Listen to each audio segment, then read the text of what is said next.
Então, meus irmãos, nós escolhemos o nosso Francisco de Assis para abrir os nossos trabalhos. Achamos que era difícil fazer uma escolha melhor, né? Porque realmente é um espírito muito especial. E é preciso refletir sobre essa visão de Jesus, como Francisco explicava para nós. Essa alma grandiosa, no tempo difícil em que viveu, até hoje é resplandecente. Por isso nós acreditamos, importante, como é que Francisco de Assis percebia Jesus? Como é que Francisco de Assis transformava a sua percepção de Jesus em ações efetivas? Como era o pensamento de Francisco de Assis? Em que medida podemos sintetizar essas coisas para que o nosso dia a dia hoje seja valorizado como ações efetivas na direção do bem? Porque não é outro propósito da doutrina espírita. É tentar compreender o sentido da criação, o sentido da vida, o sentido da nossa vida, né? O propósito de todas essas coisas, para que nós, compreendendo isso, possamos crescer na direção da luz. Então vamos pensar. Não importa para onde você olhe, porque há uma nuvem de confusão pairando sobre a mensagem de Jesus. Um é aquele Jesus histórico, não é? Nós sabemos muito pouco sobre ele. Há uma grande confusão. O nascimento de Jesus, não é? Aquelas coisas miraculosas, misteriosas, a virgindade da mãe de Jesus, não é? A infância de Jesus, muitas coisas confusas, complexas, e que foram, de certa maneira, colocadas numa posição difícil de nós compreendermos. Então, esse é o Jesus histórico, que nós sabemos muito pouco, né? O outro é aquele Jesus do qual os cristianismos diversos, os chamados cristianismos oficiais, se apropriaram, né? Então, esse Jesus, que foi uma apropriação dos cristianismos, esse Jesus foi criado pelas igrejas. E essas igrejas usaram esses conceitos para a sua programação. Não cabe aqui, nem estamos fazendo aqui, uma crítica. É apenas uma abordagem histórica. Isso de fato aconteceu, né? Eu acho até que se não fosse essa apropriação de Jesus por parte das várias igrejas, talvez nós não estivéssemos hoje aqui falando do cristianismo, não é? Então houve mudanças, mas graças a Deus, é por isso que nós estamos aqui. Então, esses dois primeiros Jesus, o histórico e o apropriado, esse era o Jesus de Francisco de Assis. A nossa resposta é que não era bem isso, né? Ele não estava muito preocupado com essas questões. Tanto que ele teve muitas dificuldades perante a igreja organizada da época, né? As pessoas não compreendiam isso. O terceiro Jesus ainda é muito desconhecido, ainda hoje. Nem mesmo os cristãos mais devotos desconfiam que esse Jesus exista. Esse é o Jesus do Francisco. É difícil de perceber, porque você não percebe esse Jesus intelectualmente. Você percebe esse Jesus por similitude vibratória. Por isso é complexo, muito complexo. São espíritos do padrão de Francisco de Assis que são capazes, vamos tentar respigar alguma coisa que ficou do pensamento de Francisco para tentar entender o Jesus que ele colocava para nós. Então, aquele primeiro Jesus era um rabi, não é? Ele andava pela costa norte da Galileia e, apesar dos milênios, ainda parece próximo. Todo ano a gente conta a história, né? Agora mesmo saímos de dezembro, né? e é o nascimento de Jesus, né? Os reis magos, amanhã é o dia de reis, os reis magos, a gente conta essa história, essas coisas todas, e as muitas histórias, né? A respeito de Jesus, as parábolas que ele contava, os fatos mais ou menos miraculosos que são imputados a ele, né? Quer dizer, apesar dos milênios que passaram, ainda esse Jesus ainda parece próximo, ele está sempre recontando a história dele. Agora, esse Jesus, ele aparece na nossa cabeça como? São aquelas roupas simples que ele usava, né? Aquela sandália que ele usava, né? Andava de um lado para outro, desataviado. Esse Jesus era gentil, era sereno, tranquilo, amoroso, né? Havia assim um halo de glória, né? Que guardava os muitos mistérios de Jesus. Porque certamente, até hoje, né? Nós não entendemos, certamente, estamos muito longe de entender os mistérios de Jesus. Jesus era pacífico, mas olha como é complicado. Ele era a paz, né? A minha paz vos dou, mas não como vou lá dar o mundo. Mas dando a paz, ele dizia, não penseis que vim trazer paz à terra. Não vim trazer a paz, e sim a espada. É complicado entender isso numa criatura que exprime de maneira a mais brilhante possível a paz. O que é isso? Como é que a gente entende isso, né? Na verdade, essa percepção exige uma leitura mais aprofundada. Veja bem, o grande propósito é que nós nos transformemos. Mas nesse processo de transformação, há uma grande luta de nós contra nós mesmos. Então, os velhos vícios, as velhas vaidades, as velhas ambições, aquela luxúria velha, aquele orgulho velho, até aquela malícia velha, isso está tudo residindo aqui, é o homem velho. Mas nós não sabemos que temos que acabar com o homem velho, é preciso lutar.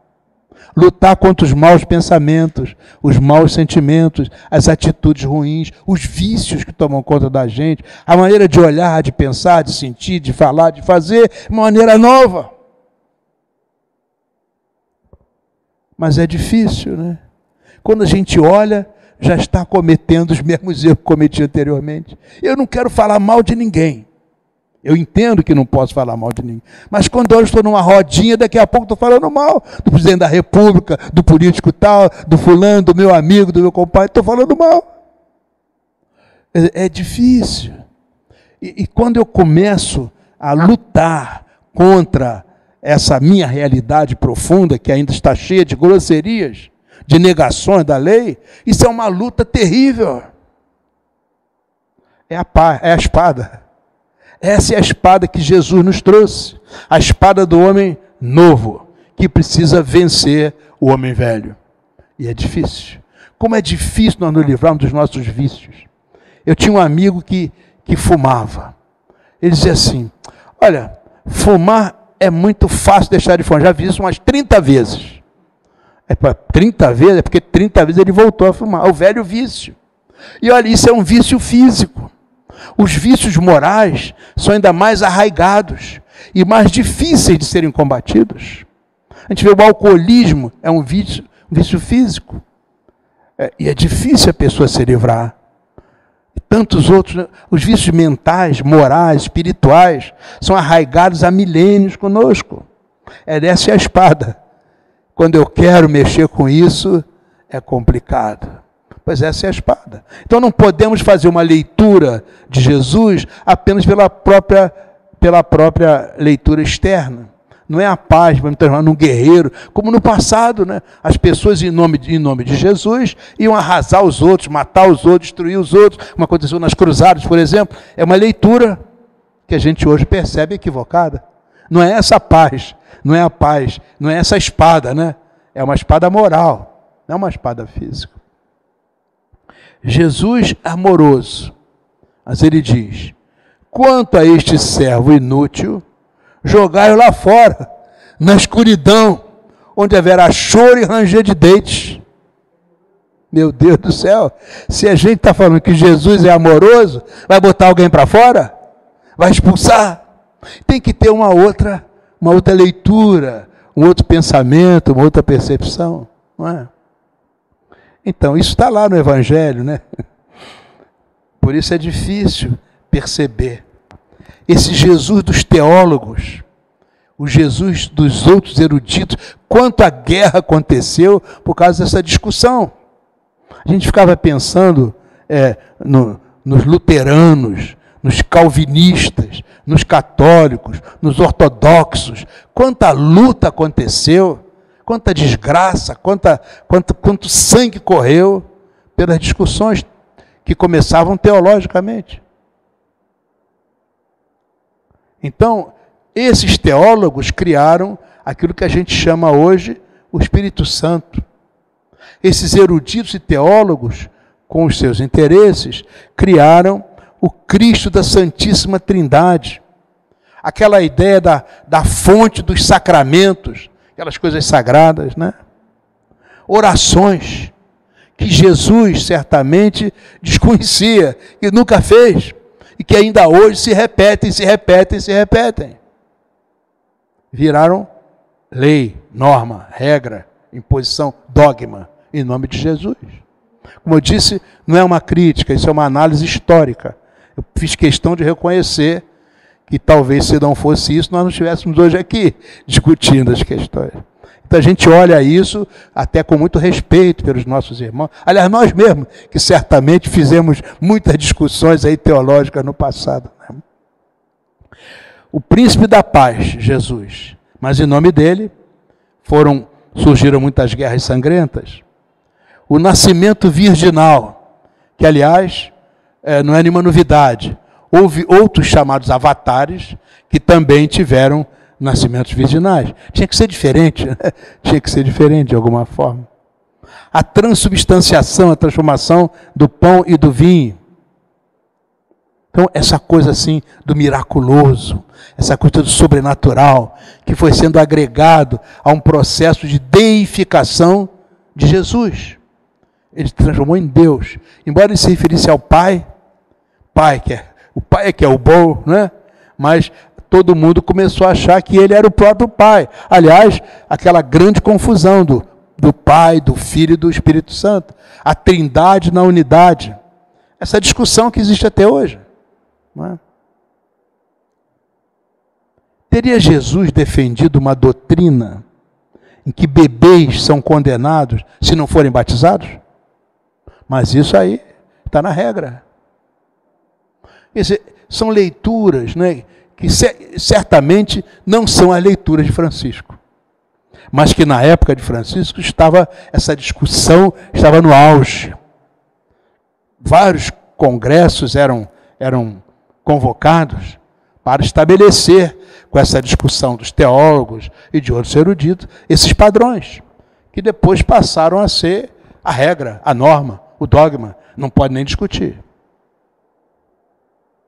Certamente, Jesus se tornou a base de uma religião que se proliferou em mais de 20 mil seitas e que discutem até hoje sem parar sobre cada fio de roupa de um sudário. Discutindo, né?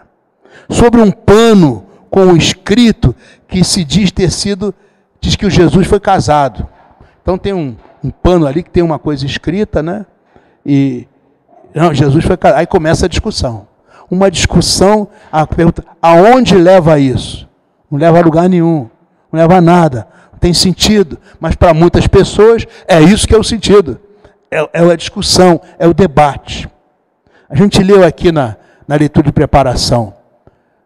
Vamos arregaçar as mangas, vamos fazer as coisas, mas esses teóricos, esses teólogos, passam a vida inteira discutindo, a vida toda. E isso se transforma em uma série de normas que se espalham pelas suas religiões. Aí você liga a televisão e vê lá os pastores discutindo, deitando falação sobre a Bíblia, sobre isso, sobre mais aquilo, discute. Eu pergunto, isso é o Jesus de Francisco? Então, um pano com um escrito que diz ter sido casado. Alguma autoridade pode nos dar informações sobre o pensamento de Jesus? Nós somos aprendidos do Espiritismo, entendemos que Jesus é o governador do nosso planeta. Mas mais do que isso, ele trabalhou na arquitetura da nossa natureza. Ou seja, há cerca de 4 bilhões de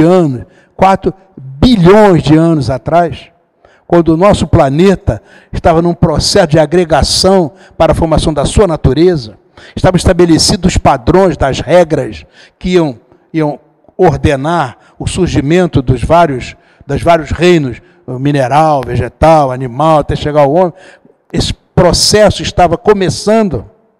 A mente poderosa de Jesus estava presidindo isso.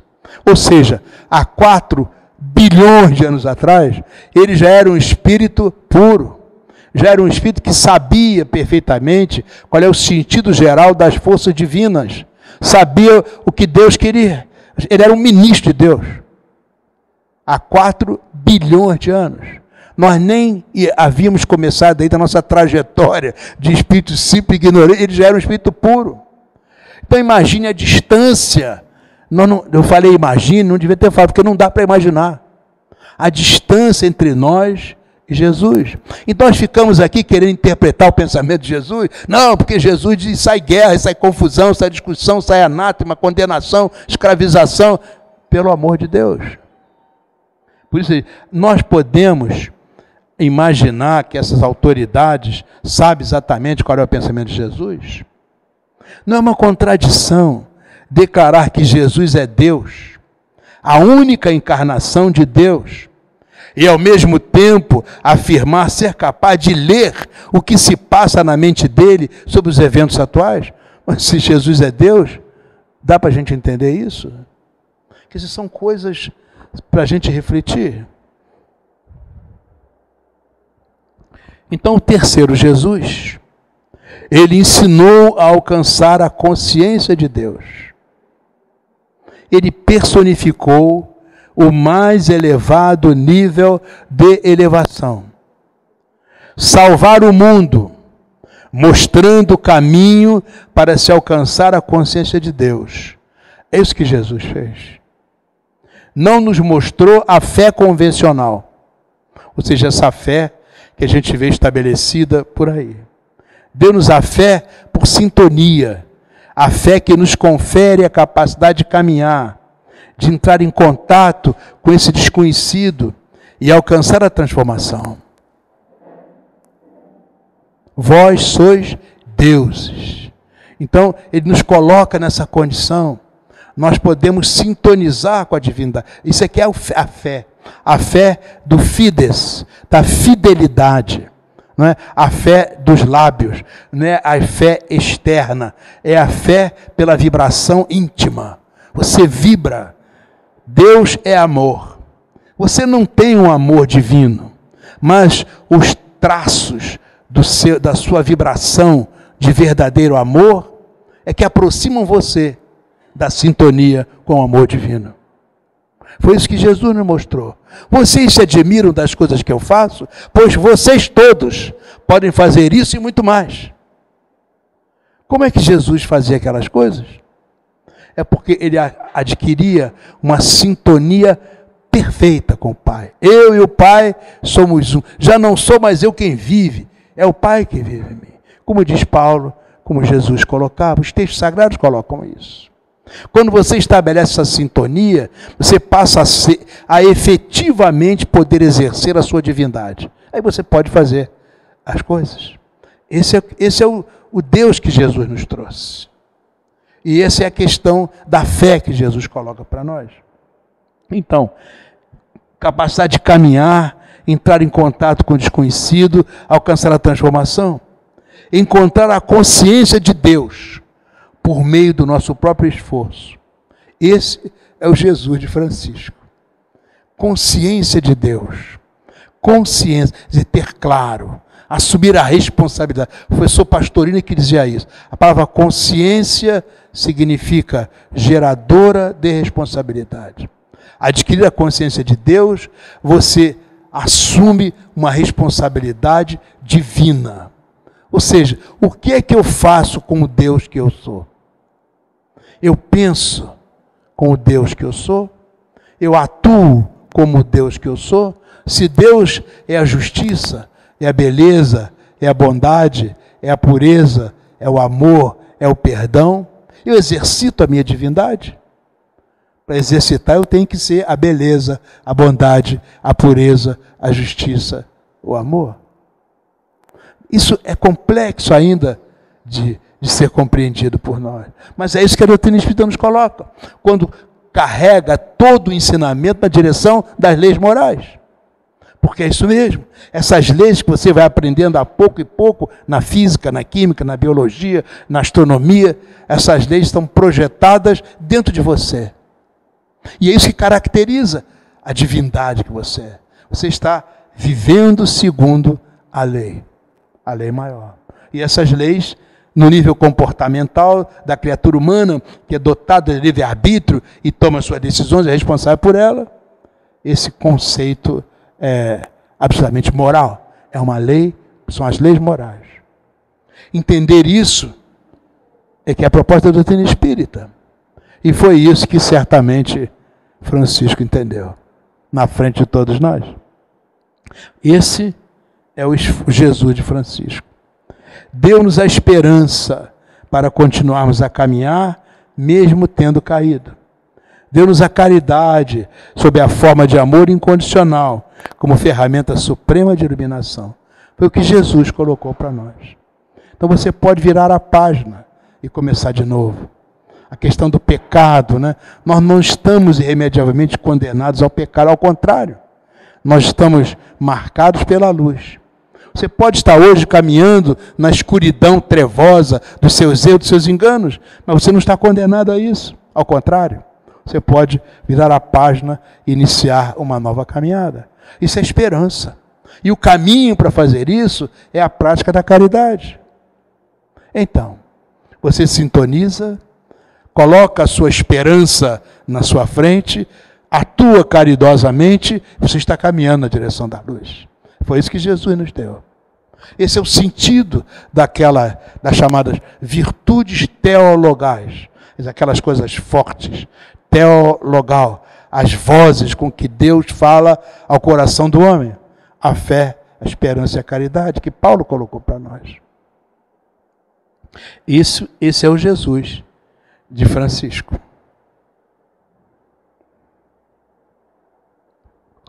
Jesus não menciona o pecado, isso é outra coisa importante, né? Não é isso, Jesus não fala no pecado, aliás, muito pelo contrário. Quando a mulher que estava sendo acusada, né, ia ser apedrejada, os outros não te condenaram, também não te condenam. Não é? Em todas as circunstâncias, ele mostra, é para a pessoa caminhar e não errar mais. É só isso. Na verdade, Jesus expande o amor de Deus a um nível que ainda não é passivo de compreensão por nós. Vós sois a luz do mundo, deixai a vossa luz brilhar diante de todos os homens. Jesus nos compara assim a uma cidade assentada sobre um morro, que não pode ser escondida, porque as suas luzes são brilhantes demais. Não julgueis e não sereis julgados. Retirai primeiro a trave do vosso olho, antes de tentar retirar o cisco do olho do vosso irmão. Fazei aos outros o que desejais que vos façam. Essa é a lei. E esse é o ensinamento dos profetas. Pedi e obtereis. Buscai e acharei. Batei e a porta se abrirá. Esse é o Jesus de Francisco. Nós não temos nenhuma dúvida quando estudamos a vida de Francisco de Assis. Também Francisco era um encantado, né? É um encantamento. Olhai como crescem os lírios do campo. Não trabalham nem fiam, mas eu vos digo que nem Salomão, com toda a sua glória, se vestiu como um deles. Contemplai as gralhas, pois elas não semeiam nem colhem. Não têm depósito nem celeiro. E, no entanto, Deus as alimenta. Sois muito mais valiosos que os pássaros. Esse é o Jesus de Francisco. Deixou isso claro para todos nós. Encantado. Então, Jesus de Francisco, nós selecionamos algumas falas para deixar isso claro para nós. Dizia Francisco: comece fazendo o que é necessário, depois faça o que é possível, e de repente você estará fazendo o impossível. É o pensamento de Francisco.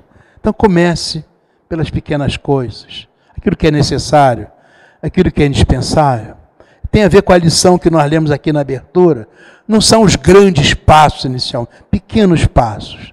Não são os pensamentos luminosos, pequenos pensamentos. Não são os sentimentos extraordinários, pequenos sentimentos, a pouco e pouco. É o processo.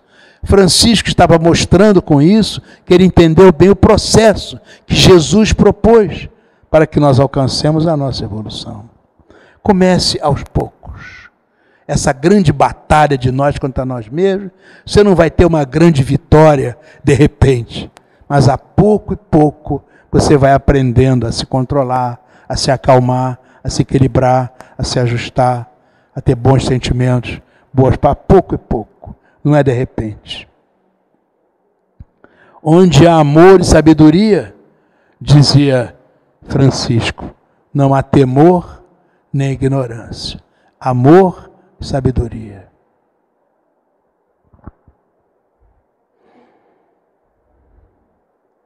Dizia ele: o que temer? Nada. A quem temer? Ninguém.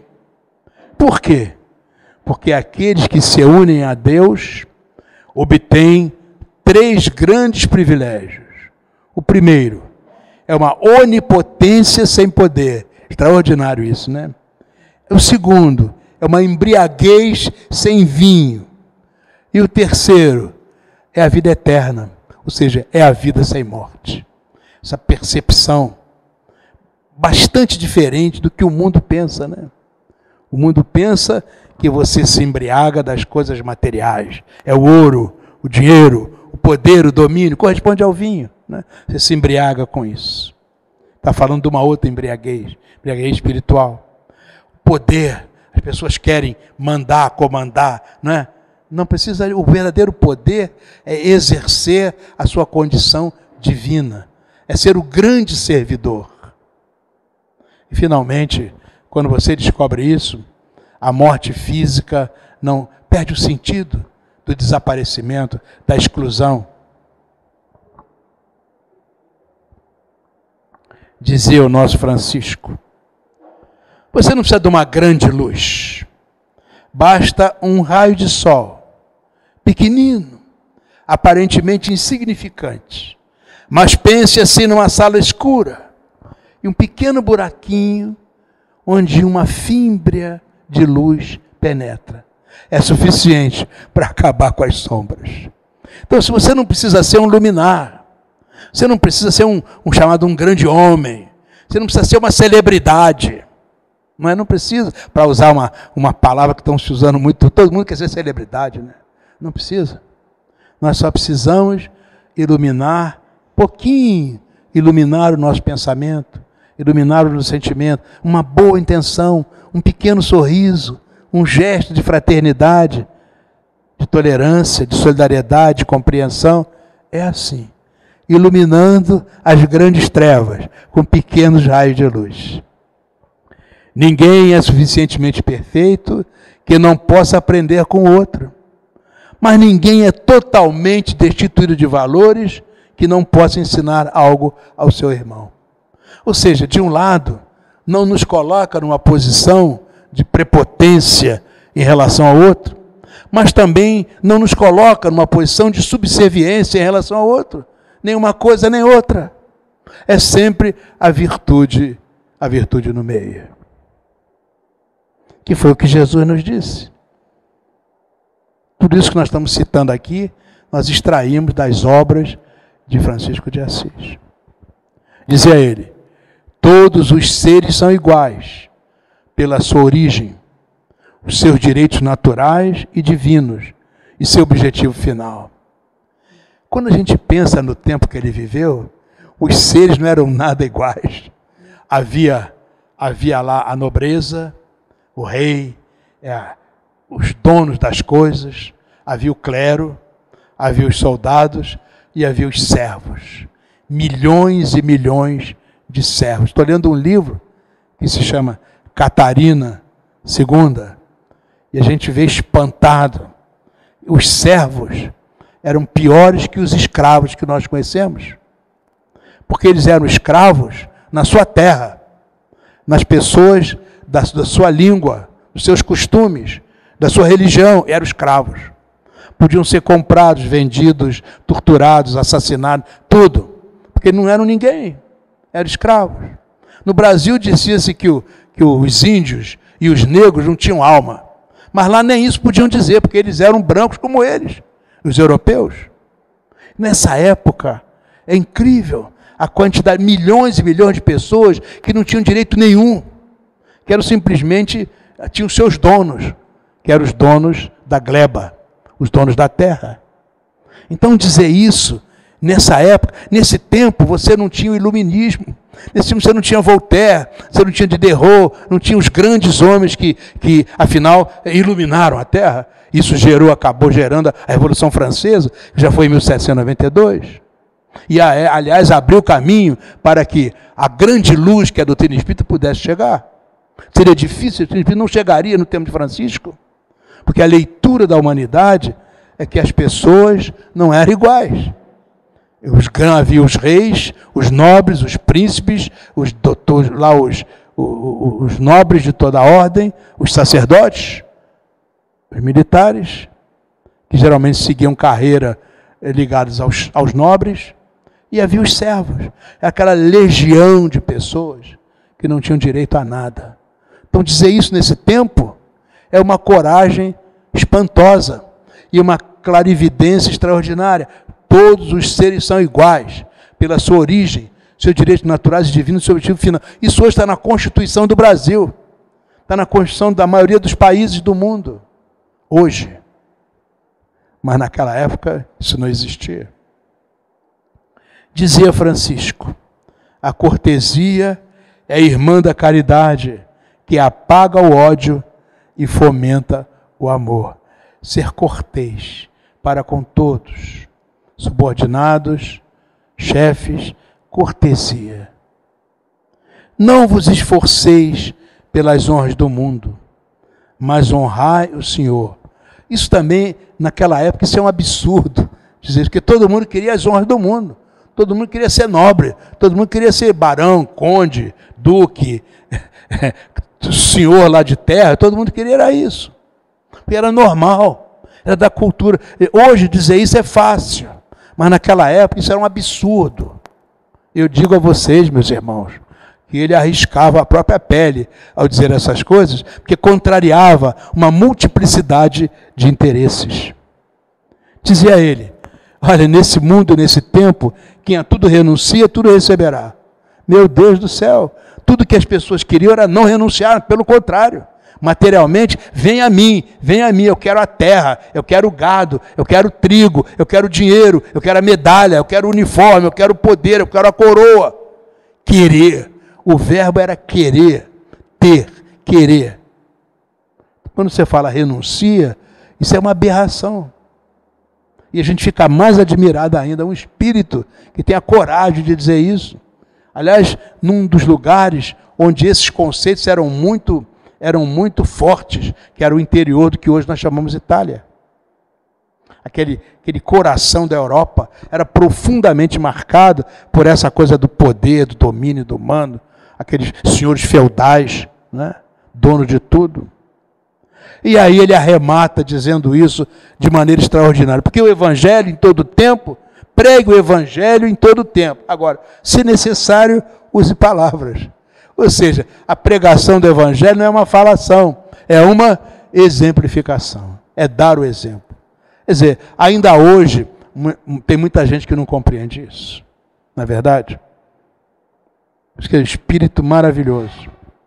Olha esse poema esse poema de Francisco. O camponês perguntou: "O que aconteceu, irmão? Por que estás chorando?" O irmão respondeu: "Meu irmão, o meu Senhor está na cruz. E me perguntas por que eu choro? Quisera ser, nesse momento, o maior oceano da terra, para ter tudo isso de lágrimas." Era um poeta mesmo, né?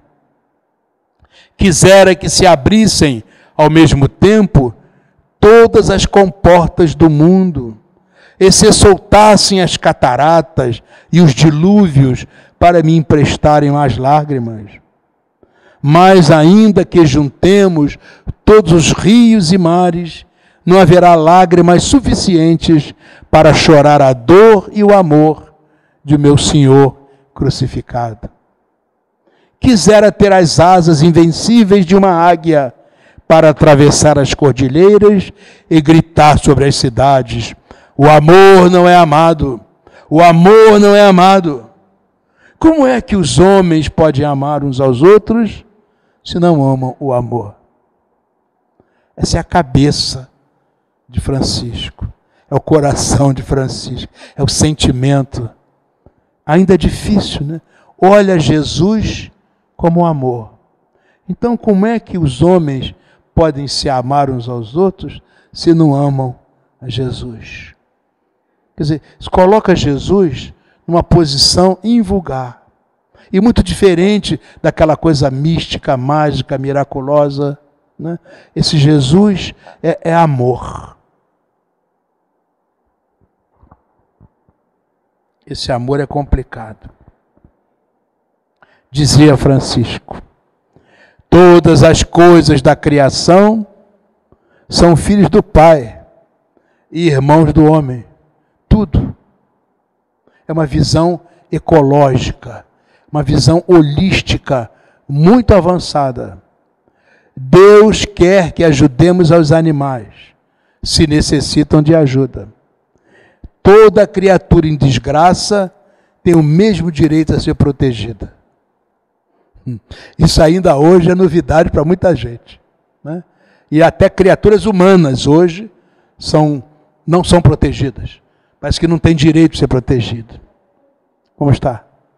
Quando a gente vê as coisas que acontecem no mundo inteiro, a gente vê que são pessoas que acham que não têm direito nenhum, não são amparadas, não são protegidas. Mas Francisco já dizia isso: Senhor, fazei de mim um instrumento de vossa paz. E aí ele continua, né? Depois que o Senhor me deu irmãos, essa coisa de dar irmãos, né? Irmão para ele era pedra, irmão para ele eram as aves, eram os outros animais, as outras pessoas, tudo fazia parte dessa grande irmandade, dessa grande fraternidade. Então, a partir de um certo momento, vocês conhecem a história dele, ele compreendeu isso. Foi o fiat lux do entendimento de Francisco. A partir de um certo momento, eu sou um ser na criação. Estou numa certa posição na criação. Mas a primeira coisa que eu tenho que fazer é amar e respeitar toda a criação. Essa visão holística, ainda hoje, muito avançada. Depois que o Senhor me deu irmãos, ninguém me mostrou o que eu deveria fazer. Mas o Altíssimo mesmo me revelou que eu devia viver segundo a forma do Santo Evangelho. É amar a Deus sobre todas as coisas e ao próximo como a ti mesmo. Essa é a síntese. Esse é o padrão que ele entendeu em espírito e em verdade. Está o nosso Francisco.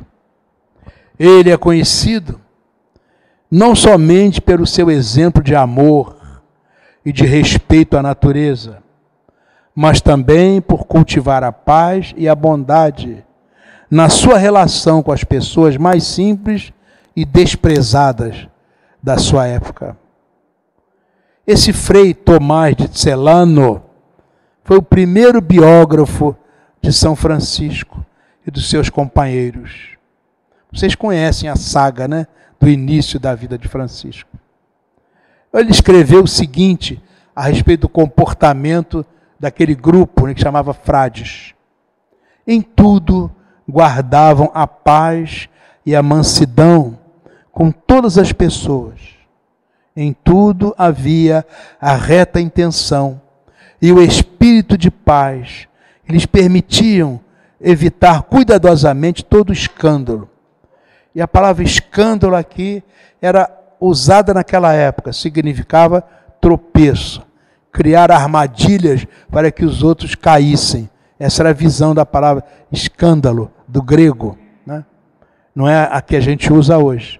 Então, faziam tudo para evitar cuidadosamente todo escândalo. Apenas falavam quando era necessário, e de suas bocas nunca saía nada de inconveniente ou ocioso em suas vidas e procedimentos. Não se podia descobrir nada de maldade ou de desonestidade. Seus sentimentos eram apenas de muita concórdia, calma contínua, ação de graças e louvor. Isso é que tomou conta, porque isso era o Francisco. E as pessoas que se aproximaram de Francisco foram tomadas por esse espírito. Quer dizer, o espírito dele se assenhoreava do espírito dos outros. Eles estavam nessa sintonia de mansuetude, né? De tolerância, de compreensão. Não há ideia de briga, de desentendimento, né? De disputa. Isso nesses primeiros tempos. Depois as coisas se transformaram, mas até hoje, os franciscanos até hoje, eles têm uma aura de bondade que os diferencia bastante na igreja secular, na igreja organizada, né? Os franciscanos fazem aqueles juramentos, né? De pobreza, de obediência, de castidade. Até hoje, todo franciscano ele tem na cintura uma corda, né? Tem 3 nós. Os 3 nós são os 3 juramentos: pobreza, obediência, castidade. Isso vem lá da regra inicial de Francisco. Não queremos nada material. Queremos obedecer ao Pai, à lei do Pai, e nos manter castos, não apenas castos sexualmente, mas castos mentalmente, castos sentimentalmente. A visão de castidade era muito mais do que meramente a questão da castidade sexual, castidade mental. A oração de São Francisco vocês todos conhecem. O interessante é que ela não é a oração de São Francisco. Ela não foi criada por São Francisco, né? Ela não foi criada por São Francisco. Na verdade, essa oração aparece, segundo consta, ali no século XIX, e foi associada a São Francisco. Mas não há notícias de que ele, de fato, tenha feito essa oração. Mas as pessoas apropriam a figura dele, e como certamente ela se enquadra muito bem no sentimento dele, nós aceitamos como oração de São Francisco. Vocês todos conhecem: Senhor, fazei-me instrumento da vossa paz. E é isso é o pensamento dele, né? Onde houver ódio, que eu leve o amor; onde houver ofensa, que eu leve o perdão; onde houver discórdia, que eu leve a união; onde houver dúvida, que eu leve a fé; onde houver erro, que eu leve a verdade; e onde houver desespero, que eu leve a esperança; onde houver tristeza, que eu leve a alegria; onde houver trevas, que eu leve a luz. Ó Mestre, fazei que eu procure mais consolar que ser consolado, compreender que ser compreendido, amar que ser amado. Pois é dando que se recebe, é perdoando que se é perdoado, e é morrendo que se vive para a vida eterna. Essas 3 últimas frases, né, resumem de maneira, sintetizam muito bem aquela visão que nós colocamos anteriormente da vida eterna, né, do perdão permanente e da doação integral e continuada. Esse é o nosso Francisco. Dizia ele: meu Deus é meu tudo. Irmãos, comecemos, pois até agora pouco ou nada fizemos. Essa visão, né, é muito importante. Não estamos fazendo nada. Enche-se de felicidade aquele que vê sem inveja a felicidade dos outros. Esse pensamento, né, de Francisco é uma expressão muito clara da compreensão profunda que ele tem do que Jesus ensinou. Devemos aceitar com serenidade as coisas que não podemos modificar, ter coragem para modificar as que podemos e sabedoria para perceber a diferença. Essa frase foi utilizada por várias outras pessoas que até se apropriaram, mas ela aparece pela primeira vez lá no nosso Francisco, por isso apropriada a ele, que também dizia, é o céu que sustenta a terra. A visão naquele tempo, né? Inclusive a visão astronômica naquele tempo era bastante diferente desse conceito. E na verdade a ideia do céu aqui é o mundo espiritual é que sustenta o mundo material. O que era amargo tornou-se doce, que o tempo com o amor transforma todas as amarguras em doçuras infinitas, dizia o nosso Francisco. Porque os anjos têm asas como as aves, porque os homens têm pelos como os bichos, e todos nós temos alma como Deus. É muito interessante, por isso nós somos deuses. Uma maneira simples e profunda de dizer isso, uma verdade de absoluta transcendência. Dizia Francisco, toda a forma de vida é uma manifestação de Deus e está sob os nossos cuidados. Olha a visão holística, né? Proteja o que é seu, sua fauna e sua flora. Nós demos uma arrumação mais contemporânea, né? Proteja o que é seu, sua fauna e sua flora. As plantas e os animais embelezam a terra, são úteis ao homem e representam a riqueza da pátria. Nunca se deve mutilar, destruir ou deixar que destruam estes bens. Vamos amar os nossos animais domésticos. Vamos dar aos selvagens a paz que eles têm direito. Permitamos que enfeitem nossas florestas. Vamos amar os pássaros puros e belos, cantando nas ramagens, voando alegres no espaço ilimitado, como verdadeiros símbolos de liberdade. É bonito isso, né? É poético isso. E é muito verdadeiro isso.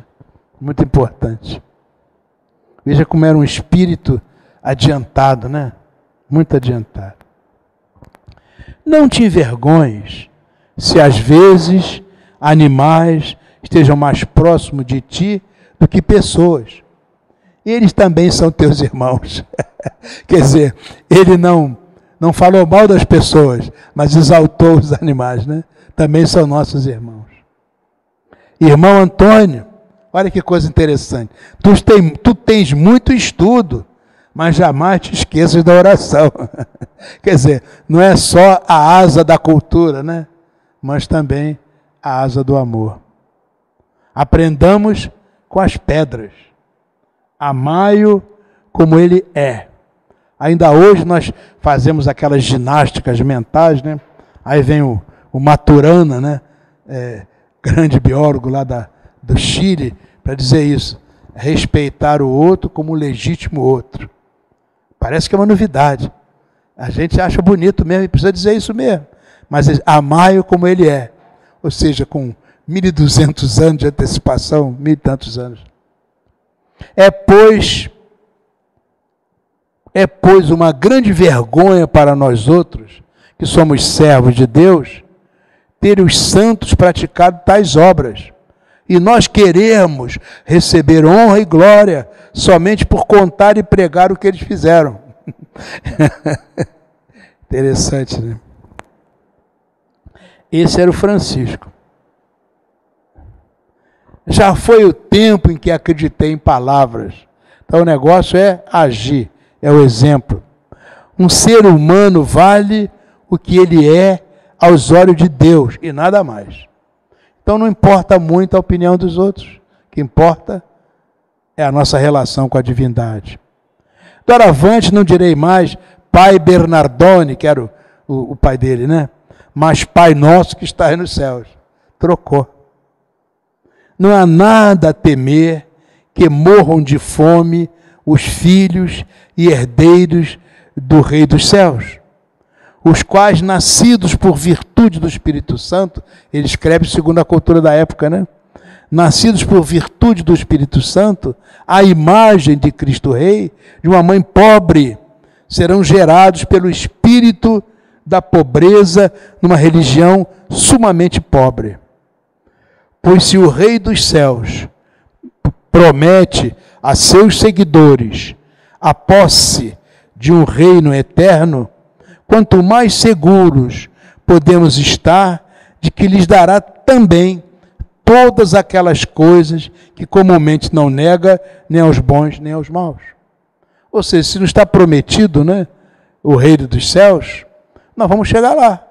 Porque essa promessa não foi qualquer um que fez, foi Jesus Cristo, né? Então não precisa ter esse excesso de preocupação com as coisas materiais. Um poema belíssimo, esse Cântico do Sol, né? Diz assim: Altíssimo, Todo-Poderoso, bom Senhor, seus são os louros, a glória, a honra e todas as bênçãos. Somente a ti são reservadas, e homem algum é digno de te mencionar. Louvado seja, meu Senhor, com todas as suas criaturas, principalmente com o Senhor, irmão Sol, que é dia e ilumina por isso. E ele é belo, irradiando imenso esplendor, de ti traz o significado. Louvado seja, meu Senhor, pelas irmãs lua e estrelas, que no céu criastes claras, preciosas e belas. Louvado seja, meu Senhor, pelo irmão vento, e pelo ar, e as nuvens, e o céu azul, e para qualquer tempo, pelos quais as tuas criaturas fornecem alimento. Louvado seja, meu Senhor, pela irmã água, a qual é muito útil e humilde e preciosa e pura. Louvado seja, meu Senhor, pelo irmão fogo, pelo qual iluminas as noites. E ele é belo, brincalhão, robusto e forte. É interessante como é que ele agrega essas coisas, coisas humanas, né? Louvado seja, meu Senhor, pela irmã, nossa mãe terra, que nos sustenta e governa, e produz diversos frutos, com flores coloridas e grama. É uma alma muito especial para dizer uma coisa dessa, muito especial. Louvado seja, vou continuar daqui, louvado seja, meu Senhor, por aqueles que perdoam pelo seu amor e suportam infinitas tribulações. Abençoados os que as suportarão em paz, que por ti, Altíssimo, serão coroados. Louvado seja, meu Senhor, pela irmã morte corporal, a qual nenhum homem vivo pode escapar. Ai dos que morrerão em pecado mortal. Abençoados aqueles que se encontrarão nas tuas santíssimas vontades, que a segunda morte não lhes fará mal. Louvem e abençoem o meu Senhor, e agradeçam e sirvam-no com grande humildade. É a primeira vez que se chama a morte de irmã na história do pensamento humano. Então, a crença de Francisco, a vida de Francisco, o caminho de Francisco, tudo isso sintetiza o que Jesus nos disse lá nas bem-aventuranças. Bem-aventurados os pobres de espírito, que deles é o reino dos céus. Eu acho que talvez Francisco de Assis foi a criatura que viveu melhor esse sentimento da relação com os pobres de espírito. os aflitos. Ele falava dessa aflição por dizer, eu quero fazer o bem, mas eu não consigo fazer todo o bem que eu quero fazer. Então ele se afligia. E dizia que o legítimo aflito não é aquele que fica reclamando das coisas da vida. O legítimo aflito é aquele que se aflige por não fazer todo o bem que gostaria de fazer. É por isso que eu sou aflito, diz ele. Mas aqueles que sejam legitimamente aflitos, ou seja, que percebem que há uma diferença entre aquilo bom que eu quero fazer e que eu não consigo fazer, esses serão consolados, porque jamais estarão sozinhos. A brandura, né, a mansuetude. Ele imaginava uma terra de irmãos, onde tudo seria absolutamente respeitado. A relação seria rica, generosa, acolhedora. Todas as pessoas vivendo com verdadeiros irmãos. Essa é a terra que ele imaginava no futuro. Os pacíficos, né? A paz é aquela paz da pessoa que está se melhorando continuadamente. Esses são os filhos de Deus, porque Jesus era a verdadeira paz. Esse é o Jesus de Francisco. Falava muito da misericórdia. Falava, o Pai misericordioso, distribuir, e corde coração. Misericordioso é aquele que distribui o seu coração. Então, quem distribui o coração vai receber a distribuição do coração de Deus, nosso Pai, que é melhor de todas as graças que nós podemos ter. Então, ser misericordioso significa que haverá uma grande misericórdia, muito maior do que aquela que nós oferecemos ao outro, que nos será dada por Deus, nosso Pai. Aqueles que estão famintos e sequiosos de justiça, a visão da justiça não é aquela de que eu quero a vingança, eu quero que o outro seja condenado. A visão da justiça para Francisco é a busca do equilíbrio. A justiça é aquela balança do equilíbrio que depois vai se transformar no próprio símbolo da justiça. É a balança, né? Nem para um lado, nem para outro. É equilibrada. Então essa é que é a visão. Aqueles que estão famintos e sequiosos de equilíbrio, esses serão satisfeitos, porque Deus Pai, tudo que Ele nos oferece é equilíbrio para a criatura humana. Esse é o Jesus de Francisco. E finalmente, aqueles que purificarem completamente seu coração, verão a Deus. Certamente não vão ver a Deus com os olhos físicos, mas terão uma sintonia tão grande com a divindade, que é como diz o texto sagrado. Já não sou mais eu quem vive, é o Pai que vive em mim. Eu e o Pai, a unidade com o Pai. Esse é o pensamento de Francisco. Nós quisemos trazer aqui, no início do nosso ano, né, no Instituto Cultura Espírita, essa visão desse espírito absolutamente transcendente. Difícil de compreender por causa da grandeza espiritual de Francisco. A gente cita essas coisas e cada vez que você pensa em Francisco, é como se a sua alma se enchesse de uma luminosidade que a gente ainda não consegue entender bem. Mas há uma leveza, há uma ternura, há uma misericórdia que toma conta da gente e a gente fica um pouco mais leve. Porque pensa em Francisco, que na verdade acaba sendo, acha que é assim um canal que nos leva diretamente a Jesus Cristo. Francisco morreu ouvindo o Evangelho de João, onde se narra a Páscoa do Senhor. E ele falava muito dessa Páscoa, com o sentido da passagem. Era aquela visão judaica, né? Saiu da escravidão no Egito e foi para a terra da promissão. A ideia da passagem. E Francisco via muito isso. Você está aqui passando de um tempo em que você é um espírito ainda prisioneiro daquelas coisas materiais, para se libertar, fazer a passagem para as coisas espirituais. Então ele estava ouvindo o Evangelho de João, onde está contada essa Páscoa de Jesus. Isso foi no dia 3 de outubro de 1226, num sábado. E ele estava com 45 anos. No dia seguinte, 4 de outubro, ele foi sepultado na igreja de São Jorge, lá na cidade de Assis.